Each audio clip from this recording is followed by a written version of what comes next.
자, 학교폭력 사법 처리 절차에 대해 나와 있네요.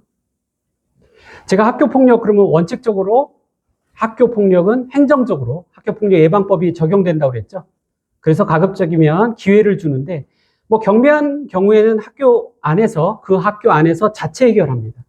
근데 이게 좀 문제가 좀 심각하다 하면 이거를 어디로? 교육지원청에 있는 바로 학교폭력 예방 대책 심의위원회에서 바로 행정적인 어떤 처분을 하게 되죠. 그러나 만약에 이거를 경찰에 고소한다. 물론 행정적 말고도 경찰 고소는 별개로 진행돼요. 그래서 상담원 학부모 중에 너무 억울하다. 이거 2호 처분, 3호 처분 별거 아닌데 나는 우리 가해 학생 이거 좀 어떻게 좀 처벌하고 싶다. 그러면 제가 알려주죠. 경찰에 고소하세요. 고소하면 됩니다. 그러면 사법 절차가 학교에서 행하는 행정 절차와 별개로 진행이 돼요. 근데 학생은 되게 나이가 이제 여러 가지가 있잖아요. 그래서 나이에 따라 이게 좀 달라요. 처벌이 안 되는 나이도 있고, 또 엄격하게 처벌 안 하는 나이도 있고, 성인처럼 처벌하는 나이도 있어요. 그래서 나이를 좀 잘 구별해야 될 것 같아요. 10세 미만은 범법소년이라 해서 학교폭력을 저지르더라도 처벌되지 않는다. 초등학교 한 2학년 정도예요. 그러니까 예컨대 초등학교 2학년, 아직 만 10세가 되지 않은 학생이 담임교사를 칼로 찔러 죽였다. 처벌할 수가 없어요. 처벌할 수가 없다. 전혀 처벌할 수가 없어요. 그래서 형사적으로 처벌할 수 없기 때문에 기껏 청구할 수 있는 게 민사배상이에요. 민사배상. 그 교사가 이제 정년 퇴직까지 벌 수 있는 그런 금액. 그게 뭐 의미가 있겠냐면 어쨌든 그런 것밖에 없다. 자, 그래서 10세 미만은 범법 소년, 10세 미만인데 법을 어긴 소년을 범법 소년이라고 하고 처벌하지 못한다. 10세 이상, 14세 미만일 경우 촉법 소년이라고 해요. 촉법 소년은 범죄를 저질러도 성인처럼 대우하지 못하고 성인처럼 처벌하지 못하고 소년 사건이다라고 해서 가장 심한 게 소년원에 보내는 거예요. 보통은 보호관찰 처분, 또 뭐 여러 가지 다른 처분도 있어요. 근데 이건 소년 보호 사건이라고 해서 가급적 보호한다. 뭐 중학교 한 2학년까지인데 초등학교 2학년부터 중학교 한 2학년 정도까지인데 뭐 저번에도 어떤 촉법 소년이 경찰서 앞에 자동차 뭐 경찰차 지붕 위에 올라가서 나 처벌 못하니까 막 해봐라 하면서 막 지붕을 부시고 막 그랬는데 어쩐 명칭은 소년보호사건 그리고 소년원이다. 사실 소년원 그러면 굉장한 기관이죠. 집에 못 가요. 그리고 소년원에 있는 교사들은 굉장히 무섭죠. 소년보호직 공무원도 있고 교사 특채로 가는 사람들도 있고 교사 특채는 옛날에 7급으로 많이 갔죠. 뭐 소년원 그러면 우리가 소년교도소처럼 인식하는데 소년교도소가 우리나라 따로 있어요. 소년교도소는 14세 이상만 갈 수 있어요. 그래서 14세 이상 19세 미만은 범죄소년이라고 하죠. 소년원을 갈 수도 있고 또는 성인처럼 소년교도소에 갈 수 있는데 보통 나이에 따라 일단 구별을 하고 그러면 14세 이상 19세 소년은 소년원 처분하고 소년교도소 처분 처벌 이렇게 다른데 이거 어떤 기준이 있어요? 그러는데 14세 이상 19세 미만 청소년이 범죄를 저질렀는데 1년 이상의 징역을 받을 그런 범죄를 저지르면 소년교도소에 간다. 그래서 형사사건으로 돌리고 1년 미만의 어떤 범죄, 예컨대 이제 절도라든가 폭력이라든가 이런 거는 이제 보호사건이라고 해서 14세 이상이지만 보호사건으로 해서 소년원에 가고 소년교도소에 가지 않죠. 그러나 이 사건 딱 들어봤을 때 이거는 굉장히 중한데 이러면 형사사건으로 분류되는 게 있어요. 4대 강력범죄. 뭘까요? 우리가 딱 들어도 성인과 같은 4대 강력범죄. 범죄 중에 가장 센 게 뭐예요? 저런 범죄. 폭행이 가장 세요? 범죄 중에 제일 센 건 살인이에요. 살인. 폭행은 범죄 중에 낮은 쪽에 속해서 폭행을 한다 그러면 거의 소년보호사건으로 가요. 살인이 제일 세. 4대 강력범죄 중에 첫째 살인, 둘째 강간, 셋째, 강간보다 좀 더, 이건 세다, 약하다를 얘기하기 힘들긴 하지만, 이거, 방화, 그렇죠, 방화. 하나 남았어. 절도 아니야. 절도보다 더 센 거.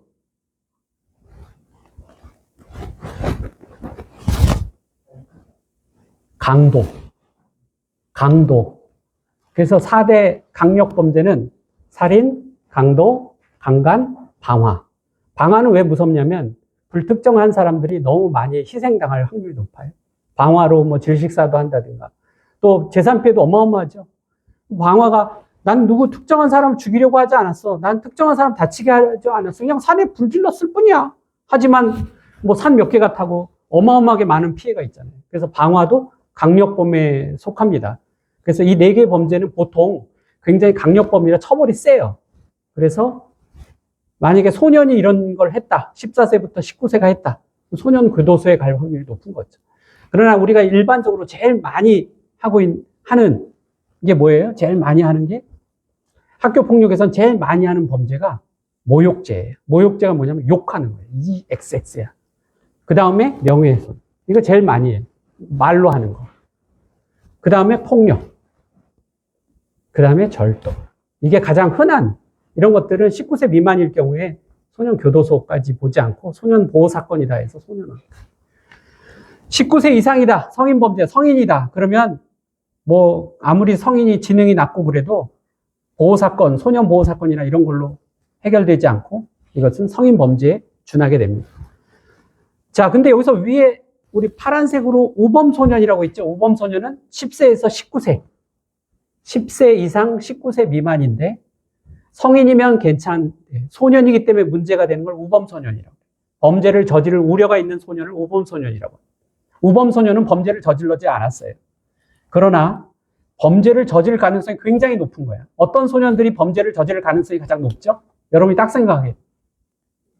어떤 소년들이 범죄를 저지를 가능성이 높죠? 술, 담배 하는 학생들. 놀이터에서 4-5명이 술, 담배 하면서 큰 소리로 술 마시면서 소리를 지르고 이런 소년들을 우범소년이라고. 성인이 하면 돼요, 안 돼요? 괜찮아. 성인은 술, 담배 해도 돼요. 근데 소년들은 이렇게 하면 우범소년이 된다. 또 우범소년의 축에 끼는 게 뭐 있냐? 결석, 가출. 장기적으로 결석하고 가출하는 소년. 성인들은 그렇게 해도 돼요, 안 돼요? 해도 돼. 여러분 성인이잖아요. 수업에 안 와도 돼요, 안 돼요? 수업에 안 와도 돼. 뭐 F 맞으면 다시 또 재수강하면 되지. 근데 중고등학교 때는 어때요? 수업에 안 와. 가출해. 또는 뭐 장기 결석해.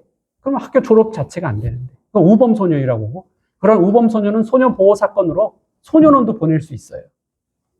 그래서 소년은 되게 여러 가지로 분류하는데 10세 미만은 범죄를 저지른 소년을 뭐라고 한다? 범법소년. 10세에서 14세 미만, 촉법소년. 14세 이상 19세 미만, 범죄소년.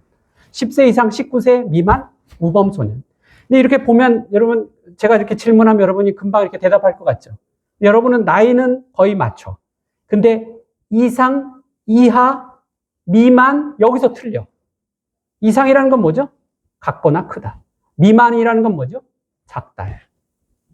그러니까 이상, 미만, 이걸 정확하게 해야 돼. 범법소년은 10세, 그 다음 두 글자 뭐죠? 범법소년은 10세 미만이에요. 촉법소년은 10세 이상, 14세 미만. 범죄소년은 14세 이상, 19세 미만. 이렇게 되는 거예요. 성인은 19세 이상이니까 만 19세 이상은 성인범죄가 된다. 우범소년은 만 10세 이상, 만 19세 미만. 이렇게 되는 거예요. 그래서 이상이냐 미만이냐 이게 하루 차이로 달려요. 그래서 범죄를 저지를 때 나이를 기준으로 삼거든요. 범죄를 저지를 때 나이를 기준으로 삼거든요. 자, 내가 범죄를 저질렀을 때는 13세였는데 경찰서에 그 다음날 며칠 있다 가니까 내가 나이가 14세 이상이 돼버렸어. 그래도 촉법소년이 되는 거예요. 그래서 범죄를 저지를 때 나이가 되게 중요한 거예요. 자, 이렇게 해서 우리 사법을 했고 학교폭력 발생 현황을 한번 살펴보면 학교 폭력은 늘고 있을까요? 줄고 있을까요? 되게 확률이 50%인데 늘고 있을까요? 줄고 있을까요? 줄고 있어요? 그 50%인데 학교 폭력은 늘고 있어요.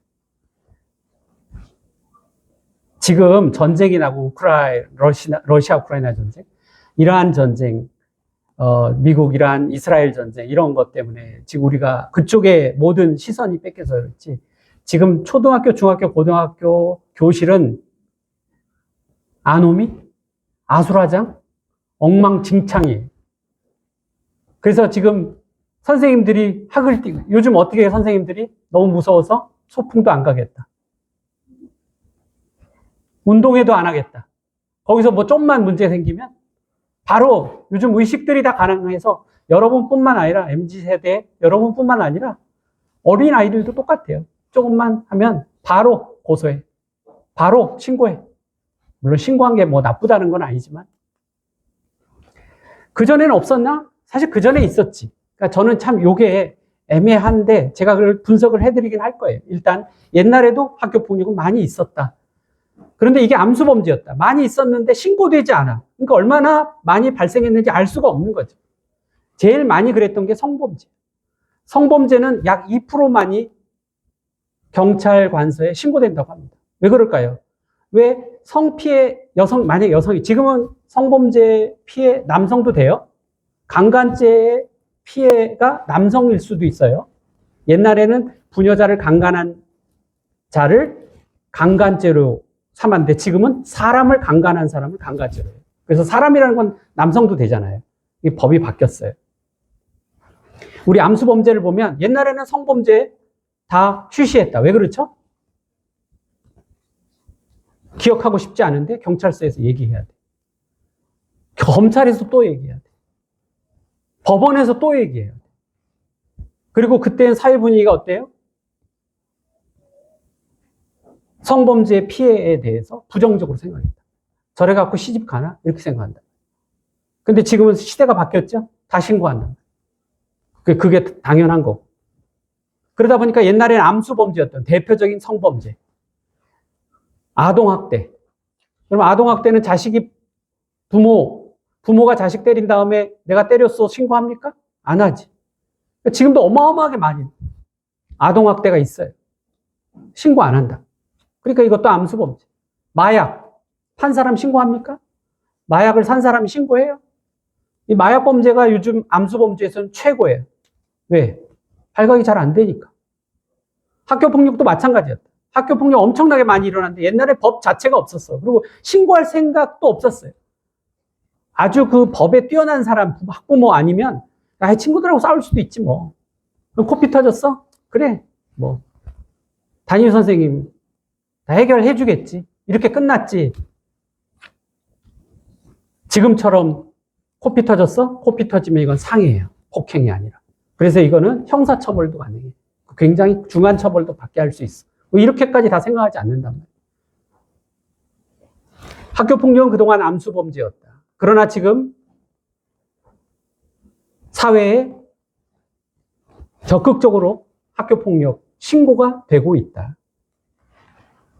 자, 학교폭력이 제가 늘어난다고 그랬어요. 그래프를 보면 보라색이 쭉 늘다가 갑자기 노란색 푹 꺼진 다음에 다시 늘고 있어. 2021년 빨간색으로 제가 네모 쳐놓고. 자, 학교폭력이 줄었는데 왜 그럴까요? 그렇죠. 팬데믹, 코로나19 때문에 학교에 오질 않으니까 학교폭력이 일어나지 않는 거예요. 그래서 일본의 저명한 한 교수가 이랬어요. 학교폭력을 줄이는 가장 좋은 방법은 학생들을 학교에 오게 하지 말으면 된다. 그럼 어떻게 수업을 해? 대학교처럼 자기가 듣고 싶은 강의 막 이거 듣고 저리 교실 가서 이렇게 듣고 그러면 누가 짝이고 누가 그런지 모르니까 그거 좋은 방법이다 이렇게 한 거예요. 물론 그것도 뭐 약간 우리나라에서 실현이 되고 있긴 한 부분이 있죠. 고교 학점제. 자기가 필요로 하는 과목 듣는 거죠. 그런 거. 자, 그렇게 학교에서 이렇게 맨날 짜가고 있고 저기 대각선에 누가 있고 항상 그 자리에 앉아 있고 하다 보면 어떤 불협화음이 생기는데 어떤 고정석이 아니라 학생들이 자유롭게 학교에 오고 가는 걸 자유롭게 하고, 필요할 때마다 가끔 담임 선생님이 하면 학교 폭력이 많이 줄일 수 있다. 이렇게 주장한 학자들도 있다. 그만큼 장소적인 건 중요하죠, 일단. 자, 이게 가장 최근 자료예요. 2025년 조사했으니까, 이게 2025년 겨울 12월 달에 나온 자료니까, 2025년 상반기 조사, 1학기 때까지 조사한 거예요. 여기 보면 초등학교, 중학교, 고등학교 중에 학교 폭력 피해 응답률, 어디가 가장 피해 응답률이 세게 나타나요? 초등학교에서 많이 일어나죠. 그리고 중학교, 그리고 고등학교. 그래서 학교 폭력은 어떻다는 걸 알 수 있어요? 정신적으로 미성숙한 학생들이 아무래도 말도 쉽게 하고 또 물리적인 행동, 폭력이죠? 이것도 쉽게 하는 거죠. 요즘 가끔 이제 전 잘 안 그러긴 하지만 가끔 다른 사람 SNS 보면 내가 아는 사람인데 졸업식에 갔는데 키가 성인만한 키가 있어. 보니까 초등학교 졸업이야. 요즘 초등학생만 돼도 자식이 이미 다 컸다라. 부모보다 더 커. 초등학생만 돼도. 저는 고등학교 2학년, 3학년 때 팍 컸어요. 그 전에 조금 했다.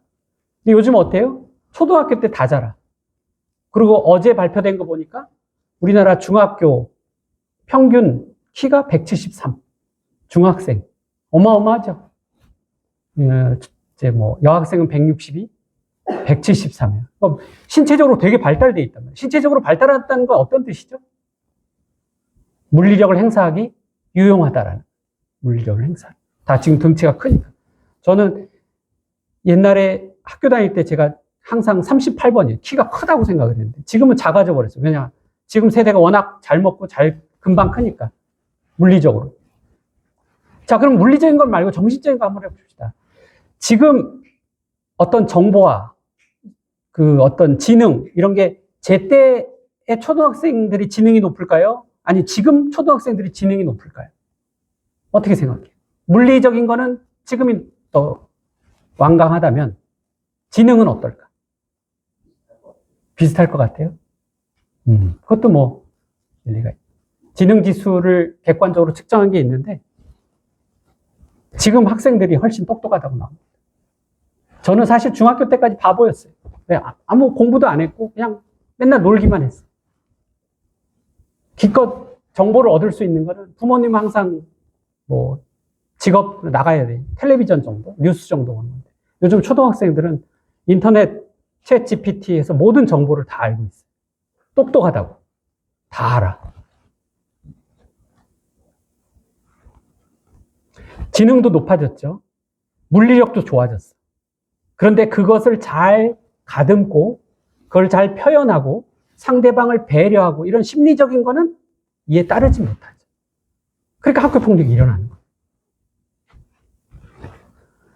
자, 우리 학교 폭력 보면 초등학교 보면 3.6에서 1.8, 2.5, 2020년 코로나19 때문에 그렇다. 2.5, 3.8, 3.9, 4.2, 5.0이에요. 5.0이면 지금 한 학기 동안 5.0이면 2학기 때 가면 다시 5.0, 10%. 피해를 당한 학생이 10%야. 그럼 피해를 당했다는 거 가해 학생은 다른 사람이겠지. 그럼 20%. 한 교실에 20%가 가해 피해 학교 폭력이야. 10명 중에 2명이 한 학년에서 가해 피해를 겪고 있어. 그게 초등학교. 그럼 학년이 바뀌면 또 일어날 수 있겠죠. 그러면 학창 시절에 학교 폭력을 가해 또는 피해 경험한 학생들이 굉장히 많을까 적을까? 굉장히 많다는 결론이 나온다 이거예요. 5%면 어마어마한 거다. 근데 봐요. 학교 폭력 가해 응답률이야. 이건 피해 응답률이고 밑에 건 가해 응답률. 초등학교 가해 응답률은 2025년에 2.4%예요. 피해 응답률은 5.0. 왜 이런 통계의 차이가 발생하는 거죠?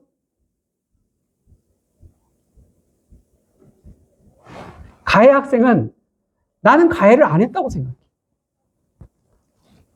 그냥 학교에서 어떤 처분 받고 이러면 가해라고 하지, 일상적인 좀 때려갖고 기분 나쁘고 이거는 가해라고, 학교 폭력이라고 생각하지 않는 거예요.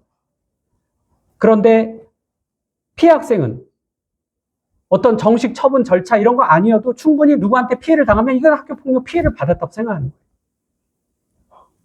여러분이 생각하기에 가해 응답률이 정확한 것 같아요? 피해 응답률이 정확한 것 같아요?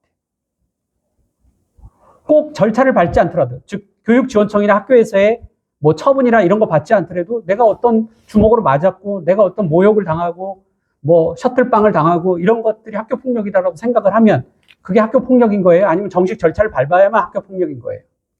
어떤 게 학교폭력인 거예요? 피해 응답률이 맞는 거지. 반드시 어떤 절차를 밟아야만 학교폭력이 되는 건 아니에요.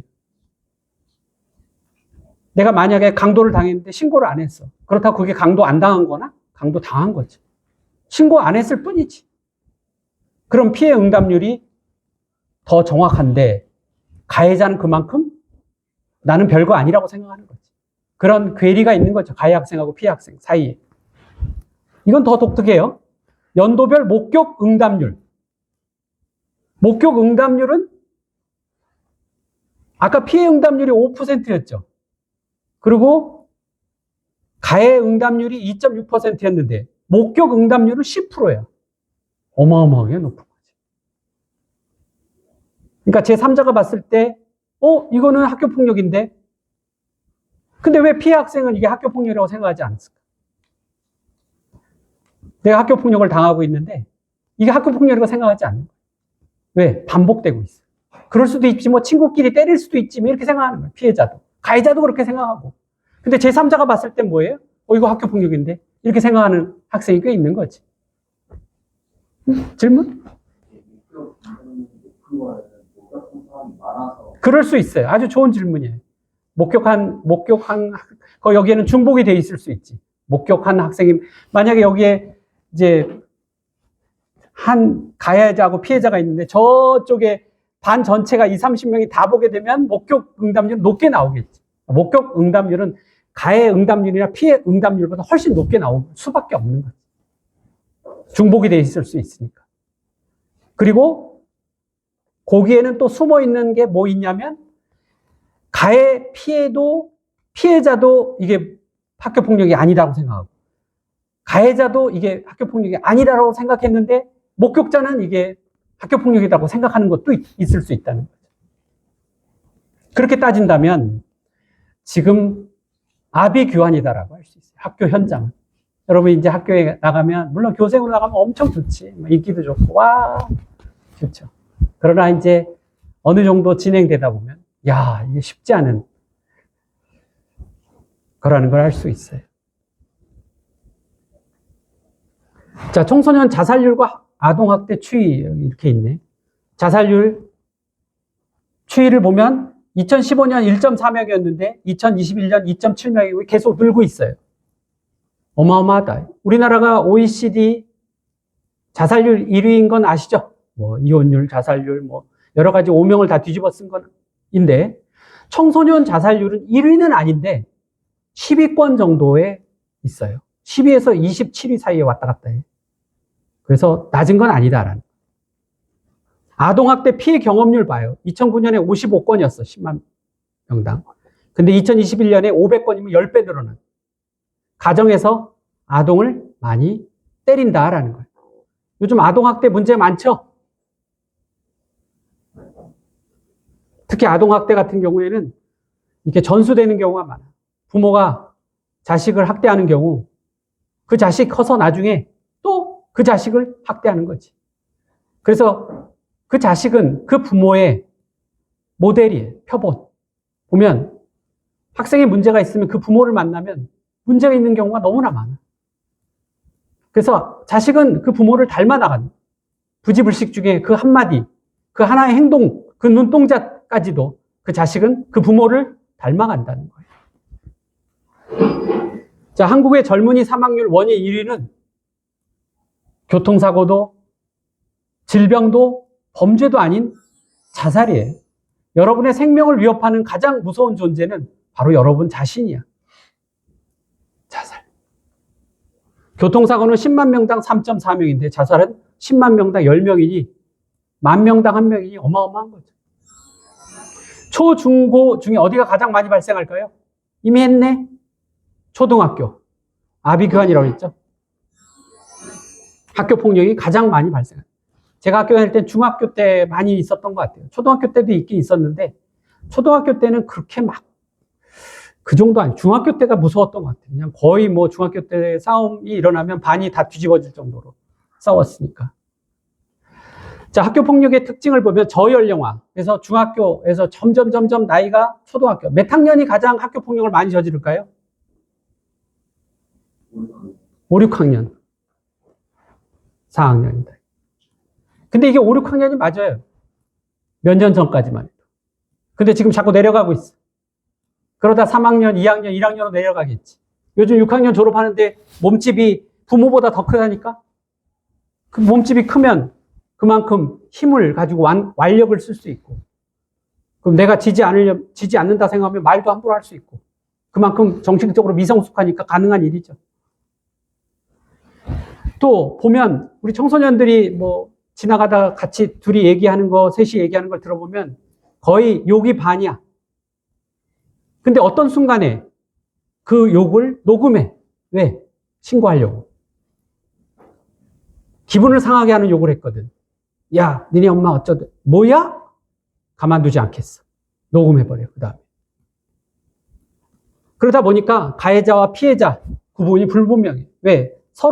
계속 서로 뭐 때리기도 하고 욕기도 하기도 하고, 우리는 뭐 그런 친구니까 싸우기도 하지만 친구 사이 그럴 수도 있어. 그렇지만 어느 순간에는 이게 학교 폭력으로 신고가 되기도 하고, 그러면 좋다, 보복하겠다. 이래서 가해자와 피해자 구분이 불분명하고, 그렇게 가해자가 피해자가 가해자를 신고했는데 보면 피해자도 가해를 한 사실이 드러나고, 그래서 처분하는 사람들도 정말 애매하고 이런 경우를 많이 봅니다. 또 학교 폭력은 집단화, 조직화. 어릴수록 많이 그렇게 하죠. 뭐 저번에도 부산에서 11명이 집단 폭력을 했다. 이렇게 집단화, 조직화도 성인과는 다른 특징이 되겠다. 가해자는 같은 반 급일 확률이 제일 높다라는 거죠. 학교 폭력은 어쩌다 일어나는 일회성이 아니라 되게 지속적일 가능성이 높다. 한번 맞으면 또 맞게 되고, 그걸 그때 적극적으로 저항하지 않으면 또 다시 그런 피해가 반복되는 거예요. 가해도 마찬가지로 반복되고. 그렇기 때문에 가해자의 죄의식이나 죄책감은 약하다라는 거예요. 자, 여기까지 해서 우리 일반 현황 특징까지 마치도록 하겠습니다.